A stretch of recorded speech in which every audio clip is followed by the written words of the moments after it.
পাশের বাসার আহিল ভাইয়ের সাথে তোমার কি সম্পর্ক লামিয়া? সে যখন ছাদে যায় তুমিও তার পিছু পিছু ছাদে চলে যাও। আমি বাসা থেকে বের হয়ে গেলে তুমি তার বাসার মধ্যে চলে যাও। আজকাল রাস্তায়ও তোমাদের দুজনকে দেখা যায়। দুজনের মধ্যে কি সম্পর্ক চলছে আমি কি জানতে পারি?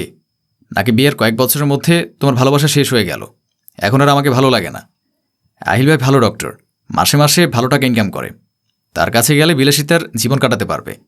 তে আগে থেকে আহিল ভাইয়ের সাথে ভাব জমিয়ে নিচ্ছ। আহিল ভাইয়ের তো এখনো বিয়ে হয়নি, সেখানে আমি কি ধরে নেব? এসব তুমি কি বলছো? তোমার মাথা খারাপ হয়ে গিয়েছে? আহিল আমার বড় ভাইয়ের মতো হয়। তুমি কিসের সাথে কিসের তুলনা দিচ্ছ? সন্দেহ করতে করতে তুমি আমাকে কোথায় নামিয়ে দিচ্ছ? তোমার মন মানসিকতা এতটা নিচু হয়ে যাচ্ছে? এখনো সময় আছে, তুমি ভালো হয়ে যাও। আমি চাই না আমার জন্য তুমি মানুষের কাছে অপমানিত হও।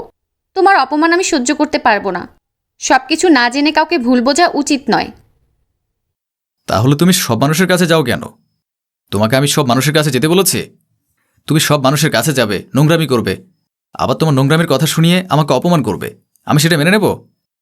এটা যদি ভেবে থাকো তাহলে তোমার ধারণা ভুল। যেখানে আমি অপমানিত হতে পারি এমন জায়গায় তুমি যাও কেন? তুমি আমাকে এত সন্দেহ কিভাবে করতে পারো? আমি তোমাকে এত সন্দেহ করি না। তোমাকে চোখ বন্ধ করে বিশ্বাস করি। তোমাকে ভালোবাসি। আর তুমি আমাকে সবসময় সন্দেহ করো। তোমার এই সন্দেহ করাই একদিন জীবনের কাল হয়ে যাবে, যেদিন তুমি আমাকে অনেক ভালোবাসবে। কিন্তু আমাকে আর তোমার জীবনে পাবে না। আমি সারা জীবনের জন্য তোমার জীবন থেকে হারিয়ে যাব। হারিয়ে গেলে মূল্য বুঝে লাভ নেই। বেঁচে থাকতে মূল্য দিতে শিখো। একটা কথা সবসময় মনে রাখবে, পাওয়ার আগে আর হারিয়ে যাবার পরে সবকিছু মূল্যবান থাকে। একটা সময় তুমি আমাকে চোখ বন্ধ করে বিশ্বাস করতে চাইবে, কিন্তু আমাকে আর পাবে না। শাক দিয়ে মাছ ঢাকার চেষ্টা করবে না। তুমি কেমন মেয়ে আমার থেকে ভালো কেউ জানে না। যে মেয়ের স্বামী থাকার পরেও অন্য পুরুষ লাগে, সেই মেয়ে কতটা ভালো আমার জানা আছে। সারাদিনে তো আহিলের সাথে থাকো, রাতে কেন বাসায় আসো? রাতেও আহিলের সাথে থাকবে?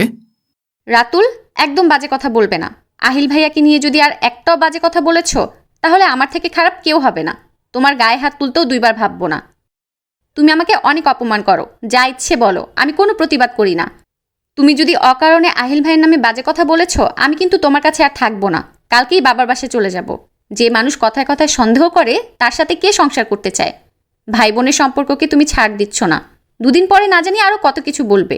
তোমার কথা আমি নিতে পারছি না রাতুল। আমি বাঁচতে চাই। আমাকে কয়টা দিন শান্তিতে বাঁচতে দাও। নিজের স্বামীর থেকে অন্য পুরুষের জন্য যে মেয়ের দরদ বেশি, আমিও সেই মেয়ের সাথে সংসার করব না। তুমি 7 দিনের মধ্যে আমার বাসা থেকে বেরিয়ে যাবে। তোমার কত বড় সাহস, তুমি অন্য ছেলের জন্য আমার গায়ে হাত তুলবে? তোমাকে আমি শেষ করে ফেলবো। আমার আগেই বোঝা উচিত ছিল, মেয়েরা কখনো ভালো হয় না, এদের বিশ্বাস করতে নেই। আমি কখনো বিয়ে করতে চাইনি, বাবা মা জোর করে আমাকে বিয়ে দিল। এখন সারা জীবন আমাকে হা হুতাশ করতে হবে। জীবনে কী পাপ করেছিলাম যার জন্য তোমার মতো চরিত্রহীন মেয়ে আমার বউ হিসেবে পেলাম? তোমার মতো বউ যেন আল্লাহ কাউকে না দেয়। তোমার থেকে আমি কবে মুক্তি পাবো? আমি আর তোমাকে চাই না। তুমি আজকের পরে আমার সাথে আর কোনো কথা বলবে না। তোমার মুখ আমি দেখতে চাই না। তুমি আমার জীবন থেকে বহু দূর চলে যাও, এত দূর চলে যাও যাতে তোমার ছায়া এসে আমার উপরে না পড়ে। তোমার মতো মেয়ে বোন আমার কলঙ্ক। আমাকে 1 মাস সময় দাও। আমি কথা দিলাম, সারা জীবনের জন্য তোমাকে রেখে চলে যাব। তুমি আমার থেকে মুক্তি চাইছো না? আমি কথা দিলাম, এমনভাবে মুক্তি দিয়ে যাব, তুমি অনেক খুশি হবে। তুমি সত্যি কথা বলছো। আমার মতো বউ যেন আল্লাহ কাউকে না দেন। আমাকে তো অনেকগুলো দিন সহ্য করলে, আর কয়টা দিন সহ্য করো। তারপরে সারা জীবনের জন্য মুক্তি পেয়ে যাবে। মুক্ত পাখির মতো আকাশে উড়ে বেড়াবে। কথাগুলো বলেই লামিয়া বাসা থেকে বেরিয়ে আহিলের বাসে আসলো। অসময়ে লামিয়াকে নিজের বাসে দেখে কিছুটা অবাক হলো আহিল। অস্থির হয়ে বলল, লামিয়া বোন আমার, তোর কি হয়েছে? তোর কোথায় কষ্ট হচ্ছে? তুই নিজের ভাইকে বল। তোর ভাই থাকতে তোকে কষ্ট পেতে দেবে না। আমি 1 বোন হারিয়েছি, নতুন করে তোকে হারাতে চাই না। তুই আমার অনেক শখের লামিয়া। তোর কোথায় অসুবিধা হচ্ছে আমাকে বল। তোর ওষুধ শেষ হয়ে গিয়েছে? আমি গিয়ে ওষুধ নিয়ে আসবো? তোর চোখ লাল হয়ে আছে কেন? কান্না করেছিস তুই? চিন্তা করিস না বোন, আল্লাহ আছেন, উনি সব কিছু ঠিক করে দেবেন। ভাইয়া, আমি আর পারছি না। এটা কোনো জীবন হতে পারে না। সন্দেহ করে কি সংসার করা যায়? রাতুল আমাকে এতটুকু বিশ্বাস করে না। সেভাবে তোমার সাথে আমার অবৈধ সম্পর্ক আছে, কিন্তু আল্লাহ জানে আর আমি জানি তোমার সাথে আমার ভাই বোনের সম্পর্ক ছাড়া আর কোনো সম্পর্ক নেই। তোমার কাছে বারবার কেন আসি সেটা তুমি ভালো মতোই জানো। আমি চাই না রাতুল আমার জন্য কষ্ট পাক, সেজন্য তার থেকে সবকিছু আড়াল করে যাচ্ছি। সে যদি আমাকে এভাবে ভুল বুঝে, তাহলে আমার কষ্টটা কোথায় হতে পারে বলো? এত কষ্ট নিয়ে আমি কিভাবে মরবো ভাইয়া? আমার যে দম বন্ধ হয়ে আসছে। আমি চাই রাতুল আমাকে ঘৃণা করুক। আমার কথা মতোই তো সব কিছু হচ্ছে, তবে রাতুলের ঘৃণা কেন আমি মেনে নিতে পারছি না? যে আমাকে ভালোবাসতো, তার চোখে ঘৃণা দেখা মৃত্যুর থেকেও ভয়ঙ্কর যন্ত্রণা দেয়। আমি আর পারছি না ভাইয়া, আমাকে তুমি মেরে ফেলো, আর না হলে সুস্থ করে দাও। এই অসুস্থ জীবনযাপন আমি আর করতে পারছি না। রাতুল আমার থেকে মুক্তি চায়, আমার মুখ আর কখনো দেখতে চায় না। আমি কেন মরে যাই না ভাইয়া? কত মানুষ প্রতিদিন মারা যাচ্ছে, তাহলে আমি কেন মারা যাই না? লামিয়া, তোর মাথা খারাপ হয়ে গিয়েছে? এসব বাজে কথা বলতে হয় না। তুই যদি নেক্সট টাইম আমার সামনে এমন বাজে কথা বলিস, তাহলে আমার থেকে খারাপ কেউ হবে না। আমি তোর ভাই হই। নিজের ভাই হয়ে ছোট বোনের মৃত্যু কামনা কেমন করে চাই বল? আল্লাহ যাকে যতদিন হায়াত দিয়ে রেখেছে, কেউ কারো হায়াত নিয়ে যেতে পারবে না।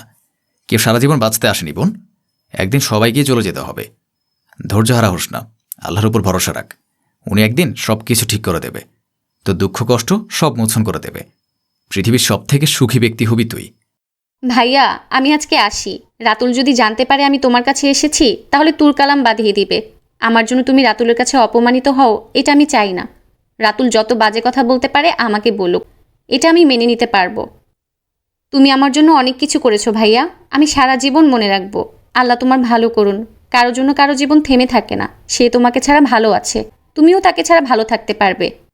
একটা বিয়ে করে নিজের সংসার গুছিয়ে নিও। ধরে নাও এটা তোমার বোনের শেষ চাওয়া ছিল তোমার কাছে। জানি না তোমার সাথে আমার আর কখনো দেখা হবে কি না। কয়েকদিন পর।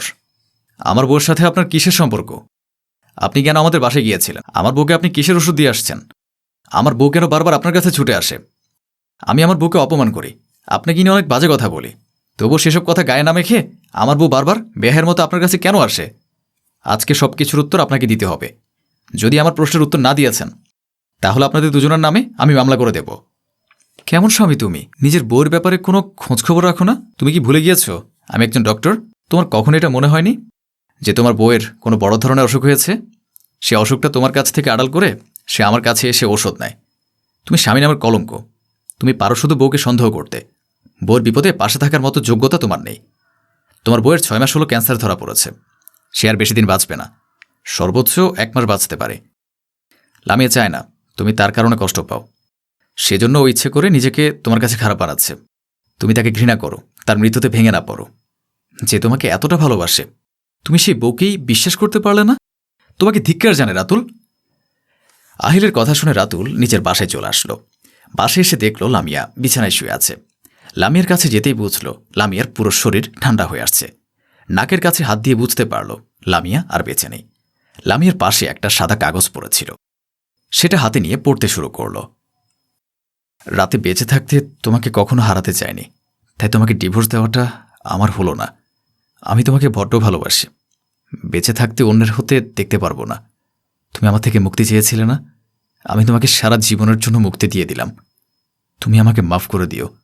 তোমাকে ছেড়ে দেব বলেও ছেড়ে দিতে পারলাম না। তুমি সারা জীবন আমার হয়ে থাকলে।